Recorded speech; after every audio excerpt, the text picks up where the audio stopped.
for coming to the Open Door News segment. My name is Caterina Campagna, and I'm here to tell you the news that makes you go, woo, or simply, I can't believe, no, why is no one else talking about this? Let's start off with something that dates back for over 1,000 years, the Tower of London. We have some discoveries there. Alfred Hawkins found a skeleton of a woman in her 40s and a child at the age of 7. Now, the Tower of London is where Anne Boleyn, Catherine Howard, and Jane Grey were all tortured and murdered, and that's where their bodies remain to this day. But they have found, they believe, these skeletons in a portion of the tower that was once thought to be lost to history, Edward's the First Chapel. So there you go, something akin to the movie The Dig. If you're into that on Netflix, it was a good movie. Check it out. It might inspire you to dig deeper into this story. Before the Salem witch trials, the werewolf trials were all the rage. In 1521 in Europe, Pierre Bergot and Michael Verdun were killed. They said that they were werewolves, that they made a pact with the devil.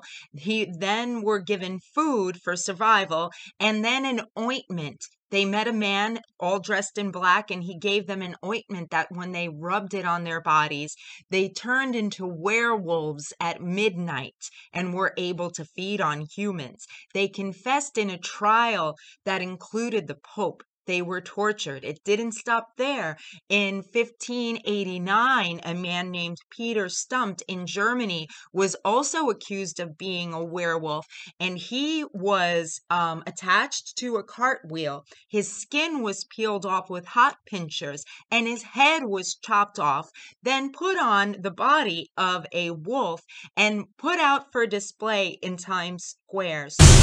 She was famous and probably more real than the witch, the Blair Witch, that came 200 years after her. I'm referring to Tennessee's Blair Witch.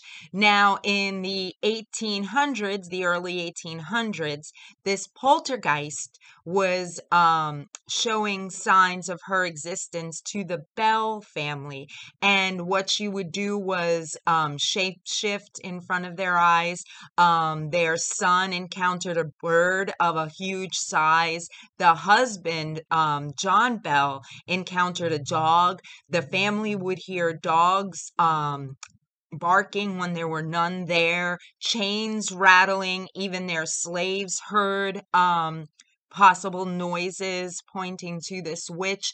The witch said that she even could quote scripture, and she did.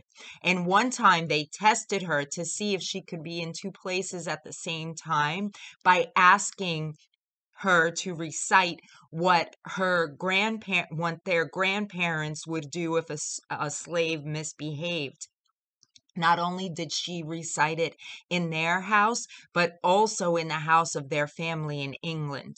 Now, that's not all that happened. While they were sleeping, the sheets would be pulled off their beds, and she was especially aroused and angered when the daughter Betsy took a fiance, Joshua Gardner. For some reason, she did not like this man, and the activity increased until they did separate.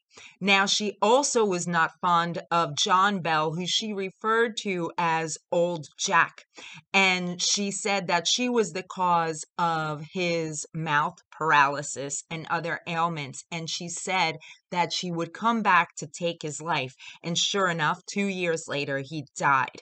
And they say that she claimed that she was haunting this area because of a Indian burial ground that their property disturbed. And although they searched and searched for this burial ground on their land, it was never found.